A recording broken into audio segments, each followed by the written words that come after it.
ओम नमो भगवते वासुदेवाय। प्रत्येक माह में 2 एकादशी पड़ती है, एक कृष्ण पक्ष की और दूसरी शुक्ल पक्ष की। आश्विन मास में कृष्ण पक्ष में पड़ने वाली एकादशी को इंद्रा एकादशी कहते हैं। इंद्रा एकादशी पितृपक्ष में पड़ती है, तो इस दिन पूजा पाठ और पितरों का तर्पण करने का बड़ा ही महत्व होता है।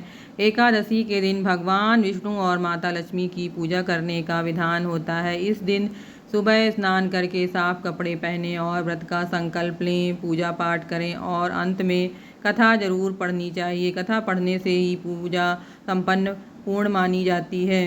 ऐसा माना जाता है कि इस दिन व्रत करने से पितरों के पापों से मुक्ति मिलती है और व्रत करने वाले साधक का जीवन सुखमय रहता है और वैकुंठ की प्राप्ति होती है। पूजा पाठ करने से, एकादशी का व्रत रखने से मनुष्य का जीवन सुखमय रहता है और असमय कोई भी जीवन में कष्ट नहीं आता है। ऐसा माना जाता है कि एकादशी के दिन घी, दूध, दही, अन्नदान करने से घर में सुख शांति और समृद्धि, धन लाभ होता है। साथ ही जरूरतमंदों को भोजन भी जरूर कराना चाहिए।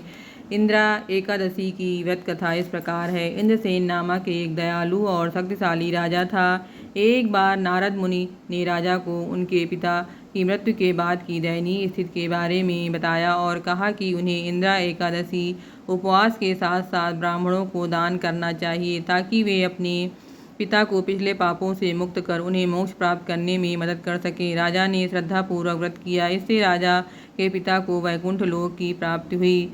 इंद्रा एकादशी का व्रत जीवन में सुख समृद्धि लाता है। इंद्रा एकादशी का व्रत अश्विन मास में रखा जाता है। इंद्रा एकादशी 2025 में पितृपक्ष में पड़ रही है। इस दिन पितरों के पापों से मुक्ति के लिए यह व्रत जरूर करना चाहिए।